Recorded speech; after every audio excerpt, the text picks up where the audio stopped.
You see they're dry. You see there's no marrow in the bone.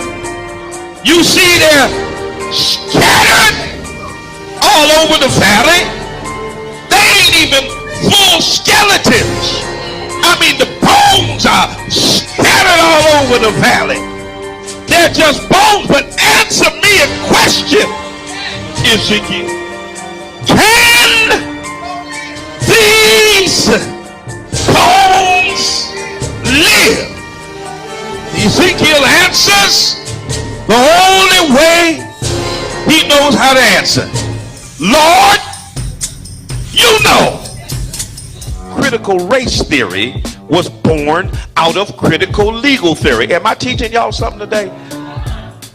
There emerged two common beliefs linking all critical race theories. First, white supremacy has subordinated black people and other people of color. That's just a fact. How in the world are you going to fight against that being taught in any school? White supremacy has subordinated black people and other people of color. That's a fact. Why don't you want that to be taught in school? You let your schools teach us that Columbus discovered America. That's a lie. You let your schools teach us that George Washington couldn't tell a lie. That's a lie. You let your schools teach us that some slave owners were beneficent and good slave owners. There were no good slave owners. Anybody who owned people was evil. That's a lie. You let your schools teach us that Abraham Lincoln was good for Negroes. No, Abraham Lincoln was trying to save the Union. And Abe Lincoln himself said if he could save the Union and keep black people in chains, he would do it. That's a lie. Come on, somebody. You let them teach us about a white Jesus. You let them teach us that Native Americans were the aggressors. Come on, somebody. That white folk had a manifest destiny and that the pilgrims were good and Native Americans. That's a lie. All day, every day, you let them teach us lies. All throughout my history in school, I was taught lies. But you got a problem with critical race theory because it teaches the truth that white supremacy has subordinated black people and people of color. The right to bear arms.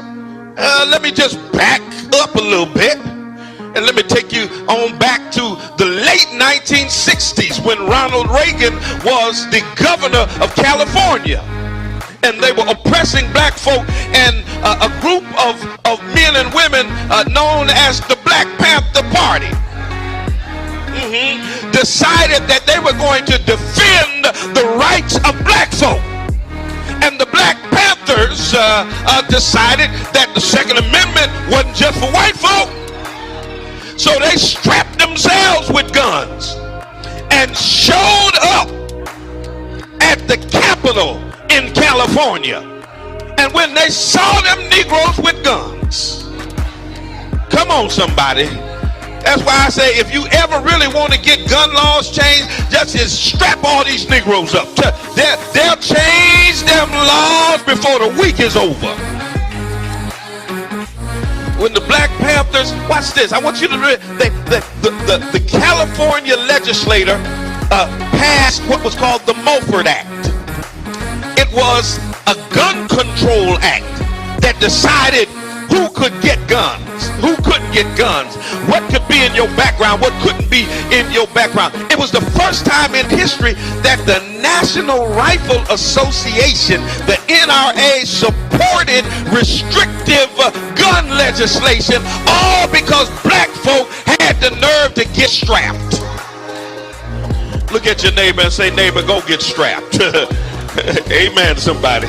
Y'all gonna say Bishop told us to get strapped. I said it. Go get strapped. It just got real quiet up in here. But y'all already know I'm a triple P. Amen. Y'all know what a triple P is, right? A pistol packing preacher. Amen, somebody.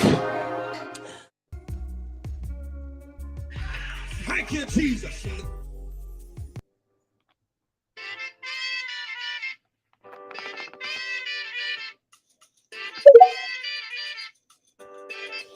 All right, share, y'all. Let's get it crunk. Thank you, Jesus. Like, share, all that stuff.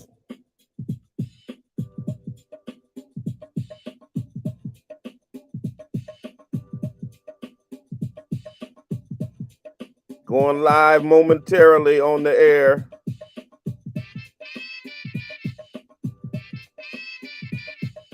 You've got a responsibility to go back to Lodabar.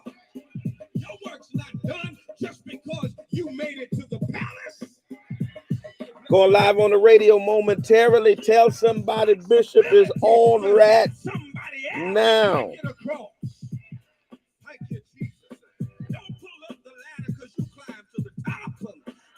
Don't blow up the bridge. You made your way across. Thank you, Jesus. But reach your hand back down the ladder and pull somebody else up out of Lodabar.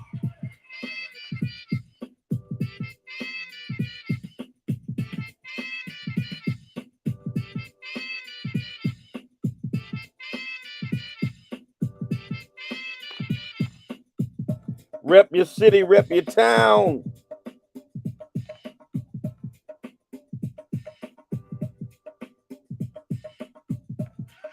Thank you, Jesus. Get my Stevie on. Thank you, Jesus. Let's go.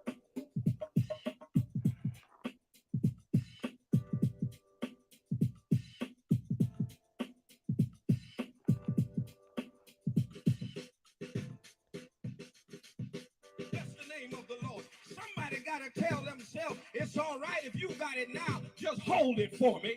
I'll be there to get it after a while. Oh, bless the name of the Lord. Thank you, Jesus. You've got to make up in your mind that what God has for me, it is for me. I might not have it right now. I may not get it next week because you might try to stop me from getting it. But if God said it's mine, I want you to know after a while, I'm going to get what belongs to me.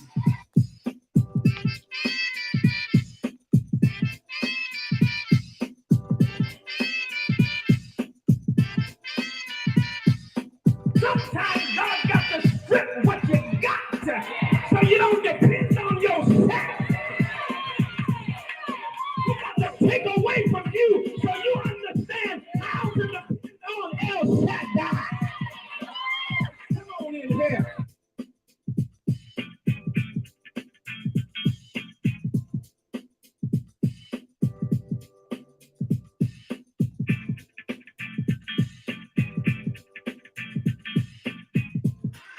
Thank you, Jesus.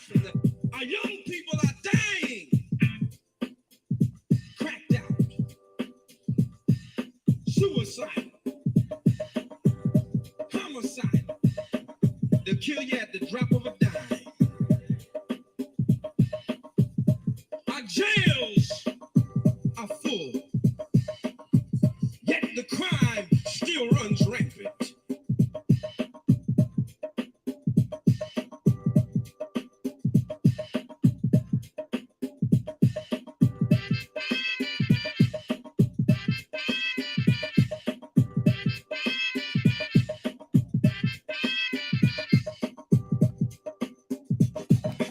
Sometimes God got to strip what you got so you don't depend on yourself.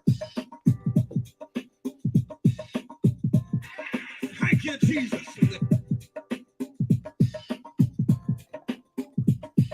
All right, let's get this, y'all.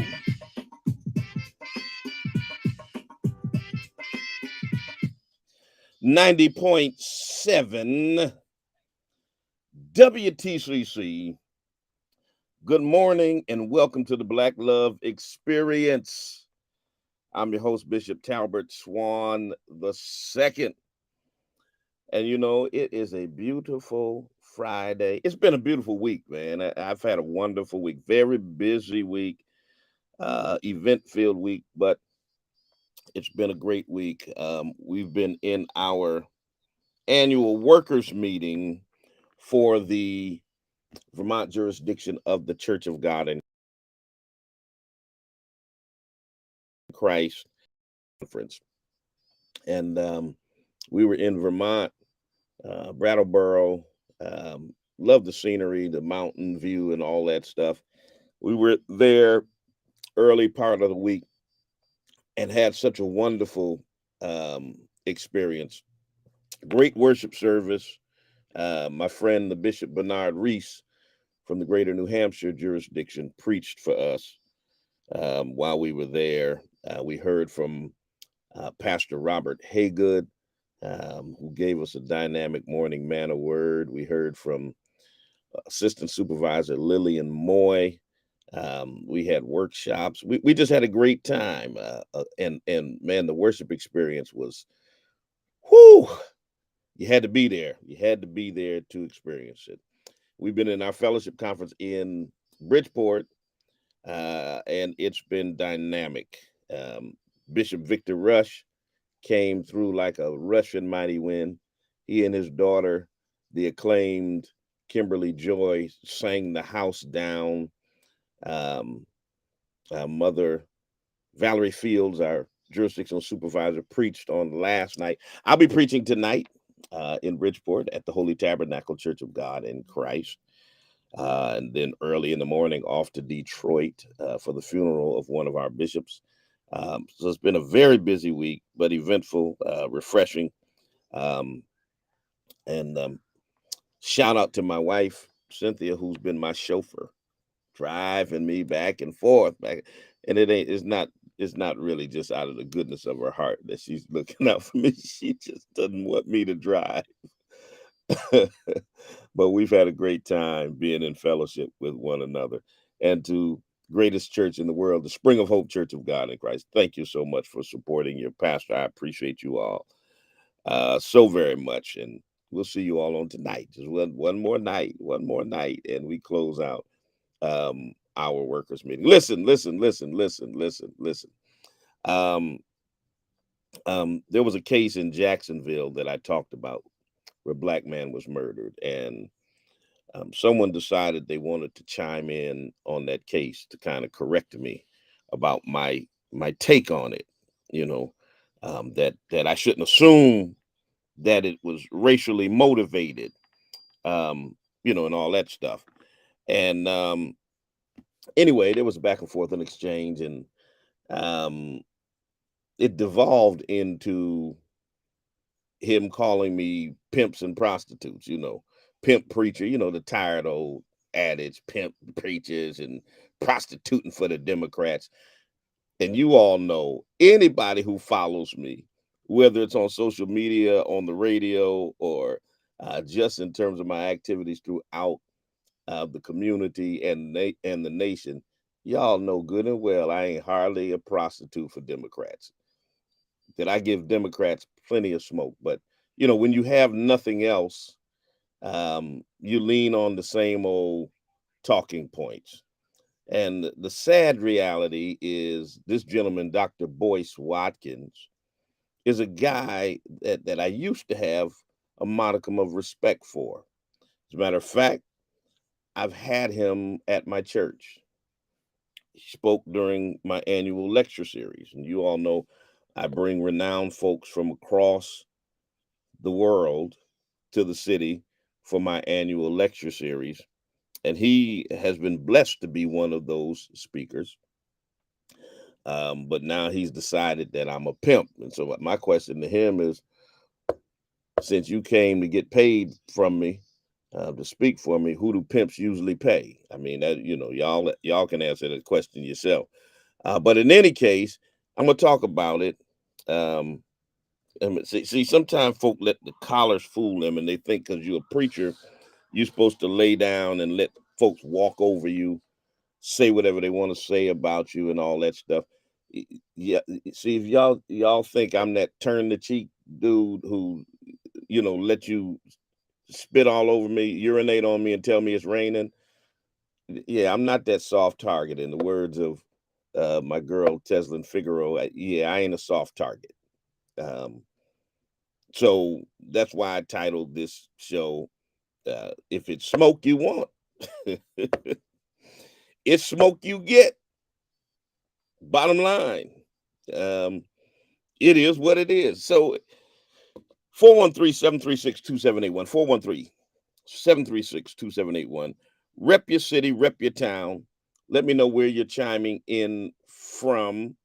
Like, share, subscribe, do all that. Tell somebody Bishop is on the air. Take a quick music break, and we're coming right back with our conversation. Don't y'all go nowhere. It's Ferris Hill. Don't stop. Life is growth, but the essence of growth is change. The being in the road will be the end of the road if you refuse to change. Reach a little higher, reach a little higher, dig a little deeper, dig a little deeper, go a little further, go a little further. Come on, come on, come on. Reach a little higher, come on, yeah. Dig a little deeper, dig a little deeper, go a little further, go a little further. Come on, don't stop.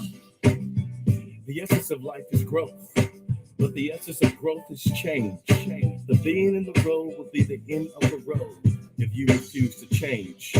Your life will never change until you get disgusted with where you are. Whatever you don't hate is what you tolerate. You must learn from the past, plan for the future, and live for today. For it is your daily routine that determines your success or failure in life. It's the choices that you have made up until this point that will determine the rest of your life. So break the cycle that doing enough is simply good enough. You only get out what you put in, so don't settle for the crumbs when you can have a whole loaf. So push yourself beyond your limitations. Come on. Reach a little higher, reach a little higher, dig a little deeper, dig a little deeper, go a little further. Don't stop, don't stop. Come on, don't reach a little higher, reach a little higher, dig a little deeper, dig a little deeper, go a little further, go a little further. Don't stop, don't stop, don't stop, don't stop. So you gotta break the routine of trying to beat the system. Manipulators will always try to bypass the process for the quick progress. There are no shortcuts to success. There are no elevators to the top. You gotta take it one step at a time. You gotta break the routine of allowing others to get into your head to control who you are and where you're going. You see, when you're about the positive, you're gonna always have haters. But don't let your haters push you down, let your haters push you forward to the next level. So when people show you who they really are, don't perceive them to be something else that they're not. See, a zebra does not change its stripes. So you gotta keep pushing yourself to the next level. Yeah, there you go. Come on. Get a little deeper. Come on. Yeah. Go a little further. Go a little further. Come on. Don't stop. Come on. Yeah. Reach a little higher. Reach a little higher. Dig a little deeper. Dig a little deeper. Go a little further. Go a little further. Come on. Come on. Come on. You got to understand the greatness is the nature that you were born out of. You'll never Come on, rep your city, rep your town, y'all. Work and dedication. Greatness says more about who you are. Where you chiming in from? And greatness will always attract greatness. Show me your friends, and I'll show you your future. You're just a step away. You're just a step away. You're just a step away. It's a little warm in here. Come on. It's about to get hotter. You're almost there. Come on. You gotta push yourself beyond your limitations. You see, there's no mountain too high, no valley too low. You can go where you want to go. It's all in the power of your imagination. If you can see the invisible, you can do the impossible. So stretch yourself. Take yourself to the next level. Come on, come on, come on. Reach a little higher. Dig a little deeper. Go a little further. Come on, come on, come on. Come on. Reach a little higher. Dig a little deeper. Go a little further. Don't stop. Don't stop. Come on. Yeah. Come on. Come on. Let's go. Blessings are coming your way. Go a little further. I see you, Mary Bass. Don't stop. Don't stop until you get your dream. Don't stop. get your dream. Good morning. Come on. Don't stop until you get your dream. Don't stop. Get your dream. Come on. Yeah. Don't stop. Come on. Come on. All right. Let's get it. We finna go back live, y'all. Over the air. Tell a friend, tell somebody we's on. We in here. Welcome everybody in the Pioneer Valley. I look in the mirror and I like what I see. I see you, St. Petersburg. Black woman staring back at me. One who's seen a lot of pain and had her share of sorrow, but who never gave up hope for a brighter tomorrow. I see my girl Teslin up in here in the Twitter space. But it just made me stronger and I refuse to quit. What's up, Instagram? What's up, Facebookers, YouTubers? Pioneer Valley. The devil who said I wasn't good enough, cute enough, or worthy of love, I kicked his butt with divine power from above. Power that says I can do all things through Christ, which strengthens me and brought me H-Town. so that I could see. H-Town always up in here. I'm beautiful. I'm a child of the King. Come on, I need y'all to rep it. He came to bring. Oh yes, when I look in the mirror, I love what I see. That strong, beautiful. Houston is always in here deep. 90.7 WTCC. Good morning. Welcome to the Black Love Experience. I'm your host, Bishop Talbert Swan II. Once again, do me a favor, rep your city, rep your town. Let me know where you're chiming in from. I see, of course, as always, H-Town is always deep up. And I don't know, Springfield, I think sometimes H-Town be deeper than y'all. At least they be repping themselves like they are. Because they always up in here deep on Facebook and YouTube. So y'all letting them outshine you.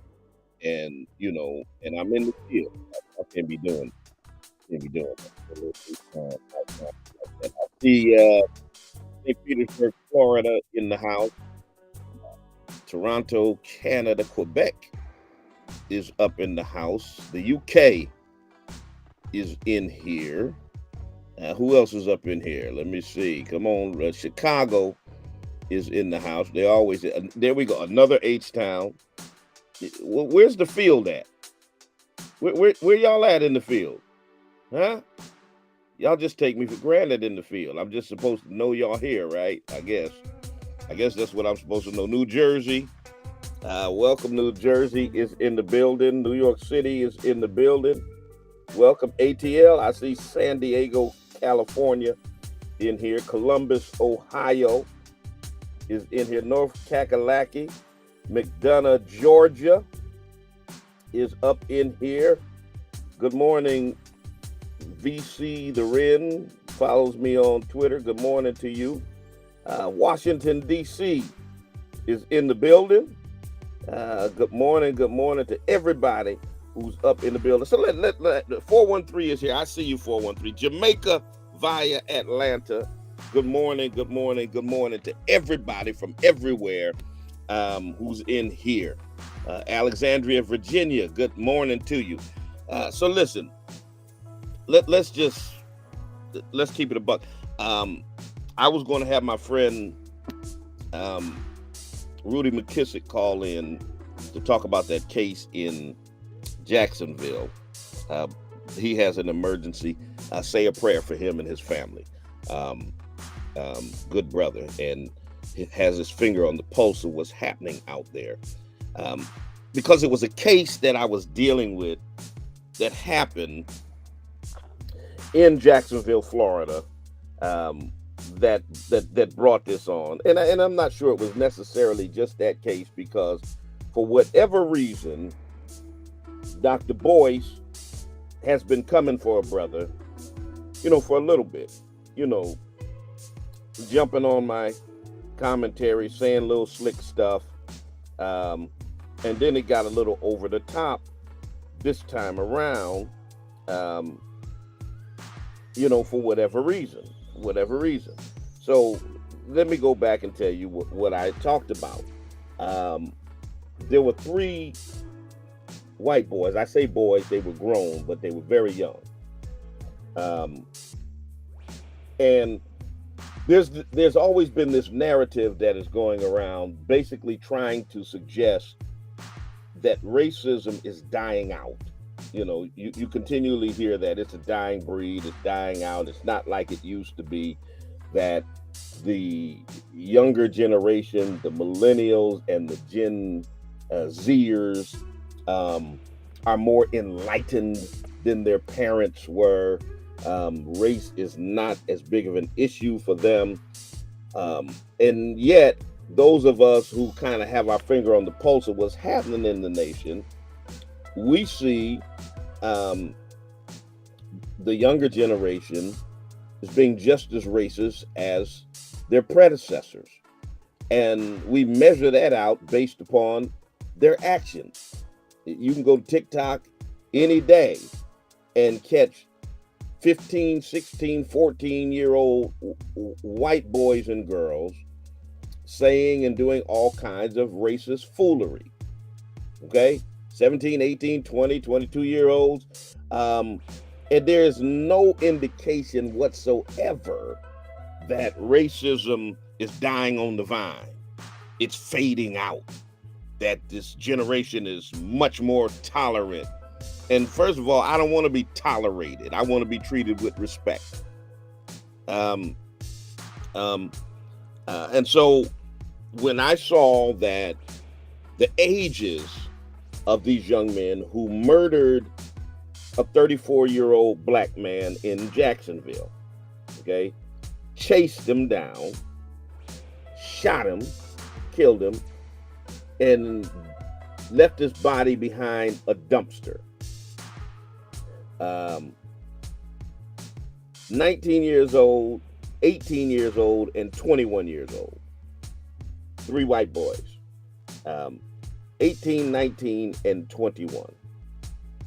And so I said, tell me again about how racism is dying with the younger generation of white people. Now, well, Bishop, how do you know it was racism? Listen, I've been in America long enough, 50 plus years. I'm a student of history, and I'm a student of the contemporary times in which we live, to understand that it's always a safe assumption that if 3 white boys chase down a black man and murder him, that racial motivation likely played a part. That's not a stretch. That's not a leap. That's not an unreasonable assumption. They said the same thing when Ahmaud Arbery was jogging in Georgia and white men chased him down. Almost the same scenario. Chased him down, shot him to death. And then the police chose not to arrest any of them. It was safe to assume it was racially motivated. This is America. I always say the best indication of what a person will do is what they've done. The best indication of what the motivation is when white folks hunt down black people and murder them is what they've always done. And so along comes Dr. Boyce, sounding like he came straight out the MAGA camp, sounding like a straight up white supremacist, because the talking points he used were identical. When I say identical, I mean identical. to the white supremacist talking points. The white supremacist talking points, whenever we condemn racially motivated killings of black people, racially motivated beatings of black people, racially motivated brutalization of black bodies, their response is always the same. How do you know it was about race? It's not always about race. That's always going to come up. Always. We don't know it's about race. Let's just wait and see what the racist cops say it was. Because, of course, you know, we're supposed to believe the racist cops investigating themselves or investigating their fellow white supremacist vigilantes. That's always going to come up in the conversation. What's always going to come up in the conversation is, what about black on black violence? How come you guys are only worried about it when a white person kills a black person? It's always a deflection, like we're supposed to ignore what just happened because of so-called black on black violence. So if 3 white boys hunts down, you know, my brother and murdered him, I'm supposed to be like, hey, no big deal because there's black on black violence. Do y'all know how ignorant that sounds? But that always comes up. It's always a deflection. You guys aren't worried about it when black people kill other black people. First of all, that's ridiculous. That's a lot. How the hell you even come up with something that foolish? So you mean to tell me if a black person kills my family member, I don't care because they were black? How ignorant do you sound? Black people talk about crime in their neighborhoods. They talk about the problem of violence every single day. But you know what the major difference is? We don't ever have to worry about a black man killing another black man and going home for supper. We don't ever have to worry about the cops giving him the benefit of the doubt and letting him go. When a black man kills another black man, he goes to jail. We don't ever have to worry about justice being served. We don't ever have to worry about a black man choking somebody to death on a subway and going home to dinner. He goes to jail. Furthermore, there's no such thing. That's a misnomer. Black on black crime, black on black violence. People commit crime within proximity.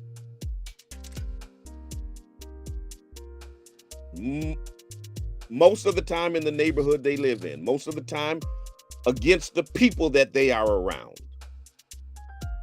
It's proximity. And when you compare the statistics, they are identical. 90% of black people who get murdered are murdered by a black person. 88% of white people who are murdered by a white person. But y'all don't ever say white on white violence. White on white. Most of the white women that get raped by white men. Matter of fact, most of the people in America that get raped by white men. But let me stick to the subject. Most of the domestic violence against white women are, guess who? White men. But y'all don't ever talk about, what about white on white crime? So of course, black on black crime always comes up whenever we're talking about the unjust brutalization of black bodies. It's always, how do you know it was about race? And then it's always about, the response is always, what about black on black crime? Then they always deflect to what about Chicago? I don't live in Chicago. I don't live in Chicago. Yeah, they act like every black person lives in Chicago. Every black person is responsible for Chicago.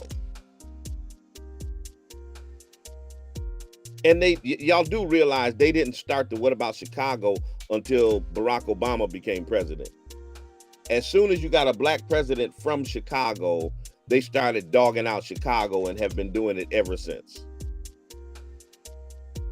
If you remember correctly, they would talk about Barack Obama didn't do anything about crime in Chicago.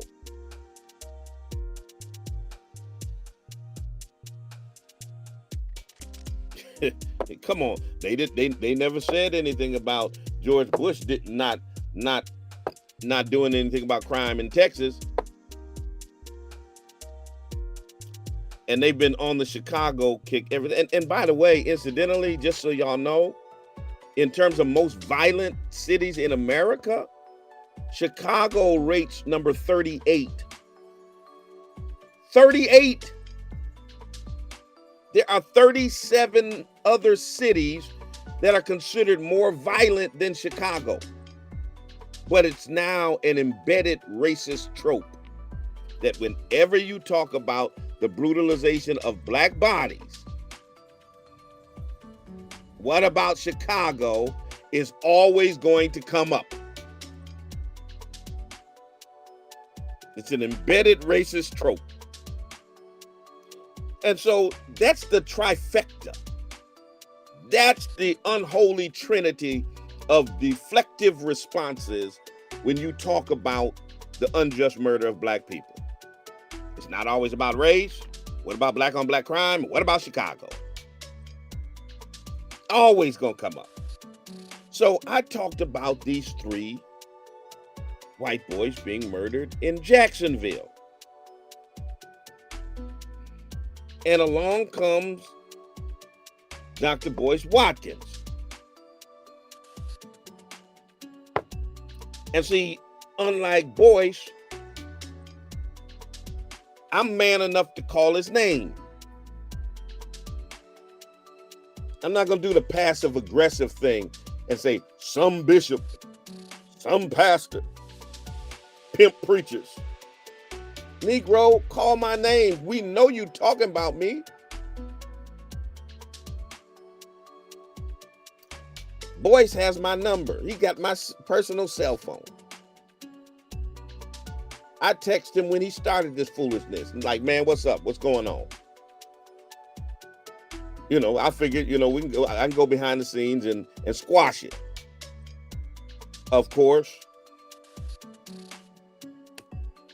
he didn't respond back. He chose to jump on Twitter and say some old twisted stuff about pimps and prostitutes, about preachers being pimps and prostitutes. That's a punk move, boys. That's a punk move. First of all, if you're going to talk about me, call my name. And then secondly, if you're going to deal with the issue, deal with the issue. Why devolve into the name calling? We grown men. Why devolve into the name calling? So let me tell you. So his response to my condemning, and this is what's so egregious about it. I condemned what I assumed to be and what most of America assumes to be the racially motivated murder of a black man in Jacksonville. Shot to death and body put behind a dumpster. I condemned that by 3 white boys. Boyce's response, hey, brother, direct quote, hey, brother, I don't think we should assume that anytime a white man kills a black person, it's related to racism.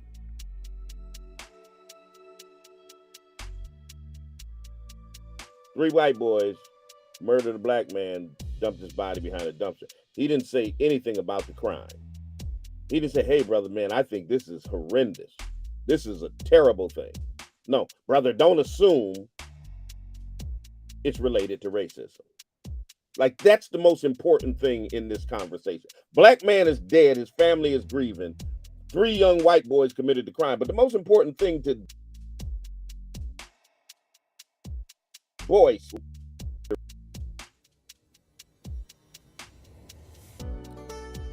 Then he goes on, just like we can't assume that if the situation is reversed. When is the situation reversed, boys? First of all, if you are saying black people in America can be racist, first of all, you don't understand racism. You don't understand the basic definition of prejudice plus power. Black people do not have the power in America to exert racism over white people. But you know that, doctor, you know that. So there is no if the roles were reversed. And when do you see an epidemic of black men chasing down white folks, murdering them and dumping their bodies behind dumpsters? When do you see an epidemic of black cops murdering white people and black judges letting them get away with it? When does this reversal take place in America?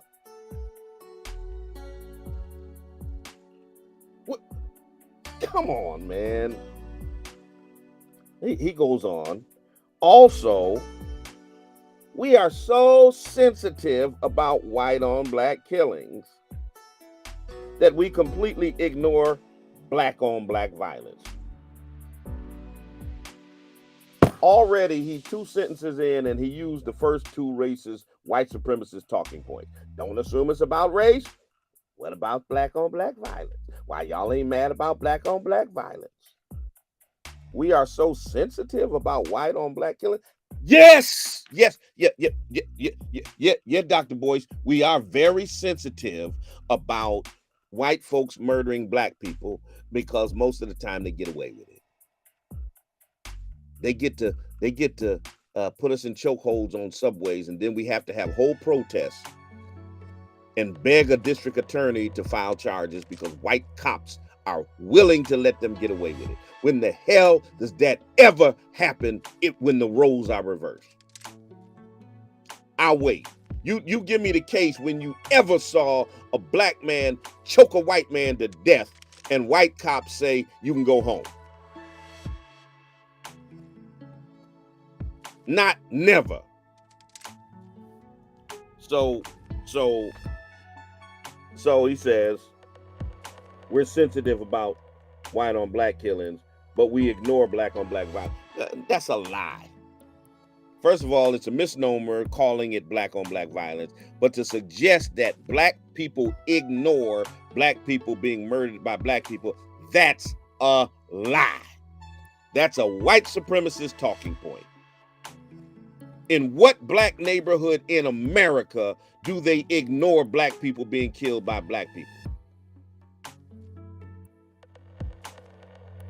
Every crime-ridden black neighborhood, the residents in that neighborhood are always concerned, always raising their voices against the violence in their neighborhood, always calling on the police to protect their neighborhoods, always calling on society to stop the poverty and the crime in the neighborhood. When do they just ignore so-called black on black violence? You don't live in a black neighborhood, I'm assuming.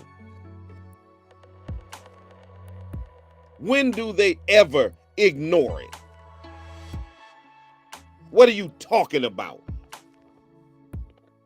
You sound like you just came from a Trump rally. And then he goes on to say, this is why kids keep getting killed in cities like Chicago, the trifecta, and nobody notices. Nobody notices? I mean, not only are you using white supremacist talking points, you're insulting the intelligence of me because you're responding to me, and you're insulting the intelligence of black people. You had the unmitigated audacity to let that foolery come out your mouth to say black people don't notice black people being murdered. Maybe that's because you ain't a pimp preacher like me. You know, like since you like to call us pimps, you're not the one who gets the call when somebody's child is murdered. You're not the one who goes to the hospital to pray that they survive. You're not the one who has to comfort the family after their loved one has been killed. You're not the one who has to sit with the family and make funeral arrangements. You're not the one who has to preach the funeral of 14, 15, 16, 22-year-old black people who get murdered. But I am.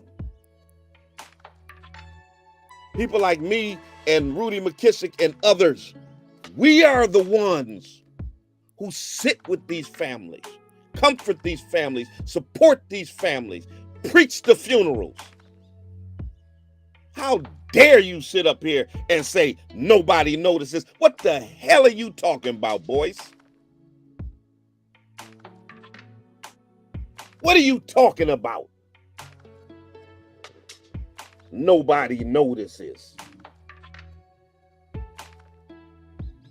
Then he goes on to say, our deaths should not be part of a political agenda. Negro, please.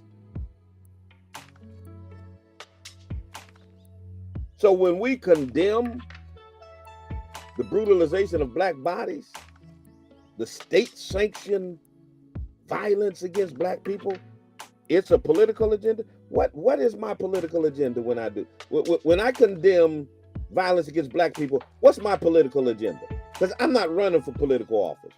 I'm not part of either political party. What is my political agenda, boys? If black lives matter, they should matter all the time, not just when it's racially dramatic. So that's what it is. It's racial dramatics. When black people get killed. I hope nobody in your family ever gets murdered by a white cop or a white vigilante.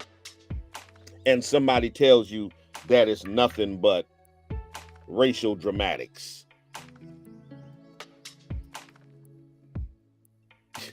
I mean, are you hearing yourself? So of course, I responded to this foolishness, and I basically said that he went with it's not about black violence, and what about Chicago? All in the same tweet. Then the Negro comes back because he couldn't refute what I said. He couldn't refute the fact that he basically parroted word for word white supremacist talking points. So and so you know you got him when the conversation devolves into the name calling. You know you got him when the conversation all of a sudden goes completely off topic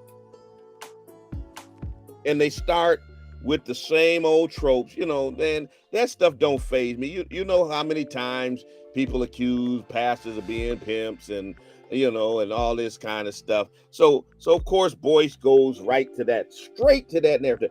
Beware of pimping pastors. And you know he's talking about me. And my thing is, man up. Boyce, if you gonna talk about me, call mine. I'm calling your name. Boyce Watkins. Beware of pimping pastors. Watch this. And NAACP gatekeepers. Let me see. Who's a pastor and a president of the NAACP? That's me. Oh, wow. Beware of pimping pastors and NAACP gatekeepers who seek to exploit the emotional pain of black people by constantly whining about racism. Do y'all believe this Uncle Ruckus said this foolishness? Constantly whining about racism. Is that what we do? We whine about racism? So we shouldn't talk about racism? Is that what you're saying, boys? We shouldn't complain about racism. We should just not talk about it. Constantly whining about racism while only noticing racism when it comes from Republicans. And this is where you know the Negro is reaching. These individuals are simply prostitutes for the Democratic Party and serve no benefit to the progression of black people. Because anybody and everybody who follows me knows that I consistently call out the foolishness regardless of political party. Matter of fact, I got a whole lot of liberals upset with me.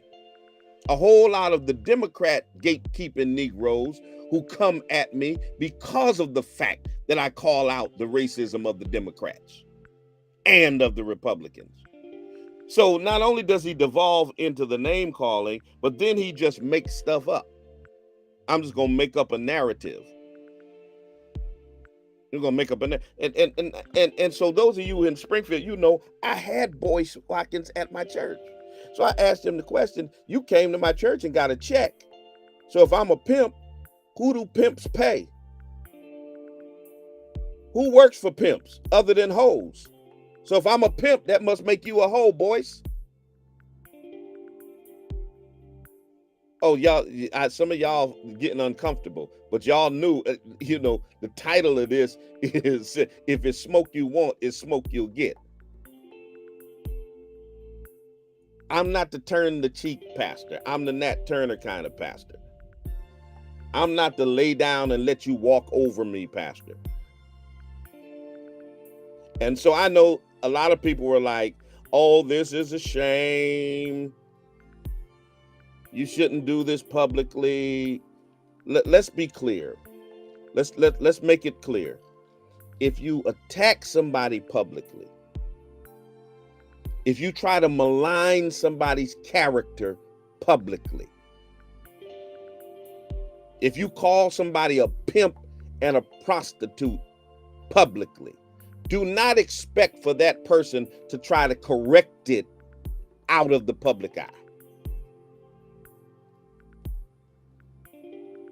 If you're going to attack me and call me a pimp and a prostitute and all that kind of stuff in the public, I'm going to check you publicly. I'm going to address it publicly. I'm going to respond to it publicly. There's an old saying, don't start none, won't be none. Don't come for me if I didn't send for you.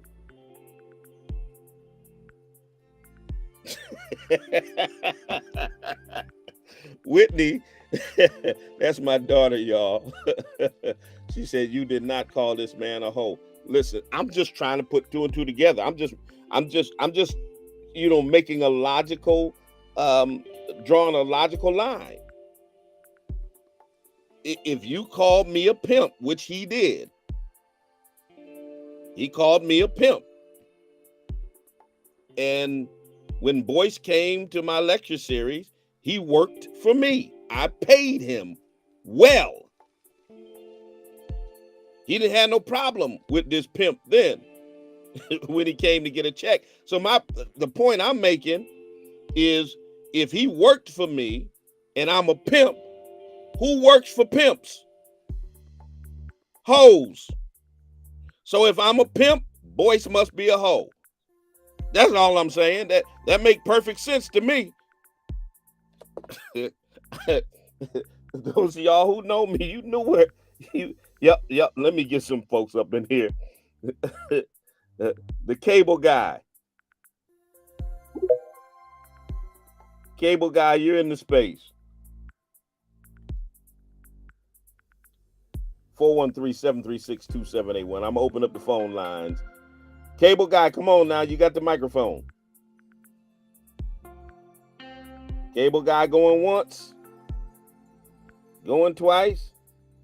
All right. Let's get some other folk up in here. ODB. What's happening, ODB? You got the mic. Yeah, what's happening, Pastor? So, first off, I mean, hey, I'm not here for the drama, so I'm gonna leave that alone. Hopefully, you and Dr. Boyce Watkins can mend, mend whatever y'all got going on. But what I say is the selective people get mad on the selective outrage. You know what I mean? I'm gonna kind of flip it the other way. How do you get mad at black people when we see black bodies touch the ground? You know what I mean? You can't.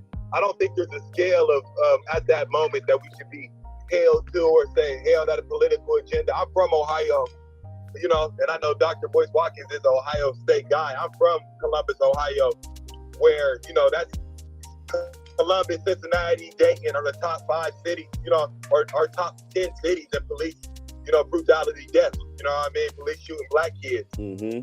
So I don't think there should be a gauge on that, or we should compare it to black on white crime, or that's the moment to bring up, this outrage or any other point to stand on the issue that happened when we see our brothers and sisters dead, you know, on the street by the hands of other people. Like, it's not like we don't have the conversations amongst ourselves in our households. You know, I know every time I go to a barbecue with my family members of all ages, the black community's own issues get brought up. You know what I mean? We have the conversations over locks. We trying to get my family members to quit calling them dreads. And we go over these nuances in our own community. So it's not, we don't need to be the moment that we kind of give white people the piggyback coattail of saying, well, what about black issues as well? That's a moment where I do believe we should all stand in solidarity. But being a person that respects Dr. Boyce, and then coming on here, I didn't know about you till I got on Twitter Spaces, but I do got immense respect for you too as well. You know what I mean? Hopefully today's entertainment can be tomorrow's hatchet buried. But, you know, I'm going to let two grown men rock out. All right. Appreciate you, bro. Yeah, you're absolutely right. That ain't the time. Well, we can have more than one conversation. We can talk about, you know, when black people are violent against their own people, but that's a conversation that's separate and apart from state-sanctioned violence against black bodies.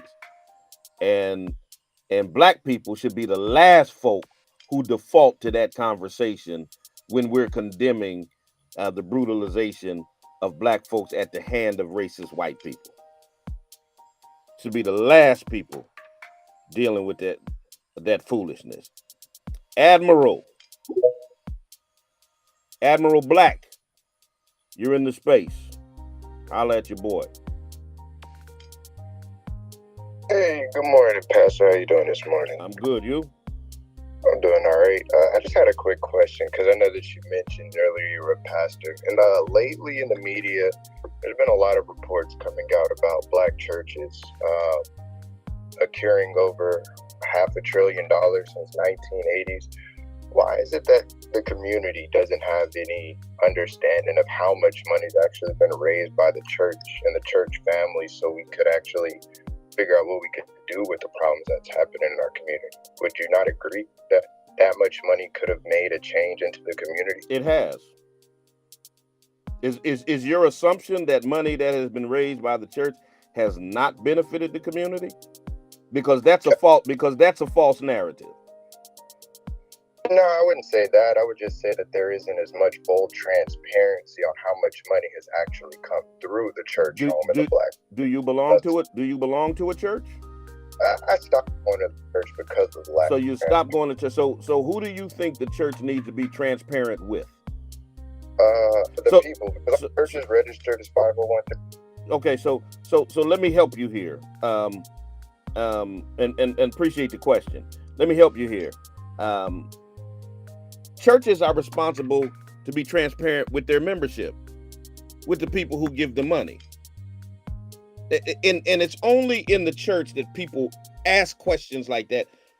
None of y'all, when you go to the corner store and spend your money, when you spend your money at the club, when you spend your money in all of these Asian-owned establishments in your community, none of y'all ever say, we need y'all to be transparent and tell us what y'all did with our money.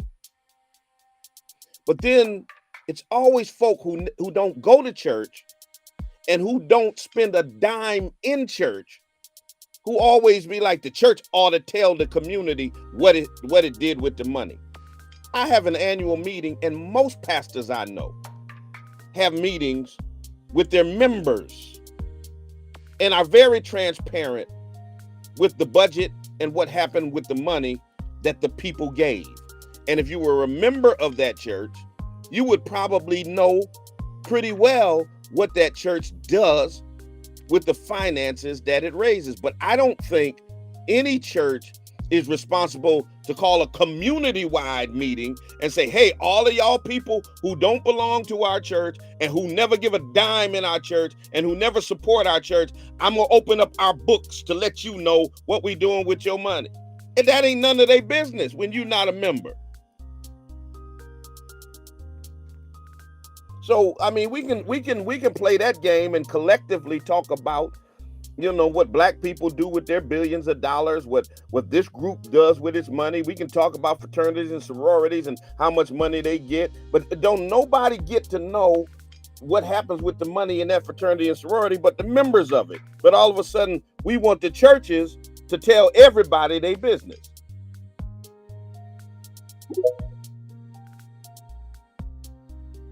Teslin Figueroa. Good morning, Bishop. Good morning. I have tried to stay out of this. I really, really have. As you know, and those who know me, I try not to get into other people's beef, but I am disturbed by this. Really, really disturbed.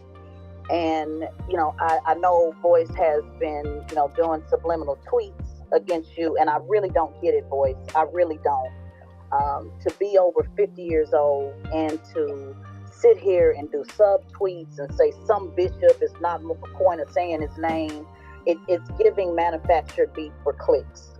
I don't respect it. It's weak. It's not manly. I expect that from these 20-year-olds that play on Twitter, but I expect more from you boys, being a scholar. If you have an issue with Bishop, talk about it directly. Or talk about it in the public space that you've asked him to do on numerous times. For him to, for you to support him and then turn around and then now come after you for no apparent reason at all, it makes no sense. You're not the only one talking about white supremacy. You're not the only one that have the views that you do. So, boys, what is this about? And to the caller that just asked about what the church is doing with their money, why are you not asking what Boyce is doing with other folks' money? He's literally sitting over there charging $500, $1,000, $1,500, and Bishop hasn't said a damn thing about how you raise your money, how you spend your money, how you use your gift, which you should, by the way. If you've earned an education in a certain area, it's nothing wrong with charging those fees. But Bishop didn't jump into that with you, Boyce. He didn't jump on when Michi X was calling you a scammer. He didn't jump on it when you and Tariq had a beef and he was calling you Moise Watkins. Like, let's really talk about it, Boyce. I don't understand it. Tariq talks about it. I'm not trying to bring him into it, but I just want to go ahead and talk about it. Tariq talks about white supremacy far more than Bishop does, but you were gladly going to be a part of his expo. You were on the stage with us at the rally for reparations. So what is this selective choosing that you're doing? Why are you doing it to Bishop? Do you assume that he's a soft target, an easy target? What is this about? It makes absolutely no sense at all. Let's call a thing a thing. What is your problem with Bishop? As someone that advocates across this country, who has worked on campaigns looking for ministers to speak up, we can count on one hand, and I mean one hand, the ministers that have spoken up against racial injustice. Not only does Bishop have problems with the faith-based community, you have went against the NAACP. You did it recently. You have spoken up against your own organizations for what is what's right. You have lost friends in NAACP. You have spoke up against fraternities and sororities and lost friends. You've lost friends on the Democrat side. You've lost friends on the Republican side. Across the damn board, Bishop has challenged Democrats, Republicans, progressives alike. This man is not sitting in a mega church getting millions of dollars. I was there at the church just like you were, boys, and you know damn well Bishop is not living off of the money off the backs of poor people.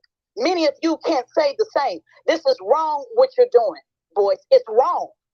And Bishop is not by himself. Whether I agree with everything that he does or not, if I agree with everything that you do or not, this is wrong. And as a grown damn man, he has reached out to you to have the conversation. You're wrong.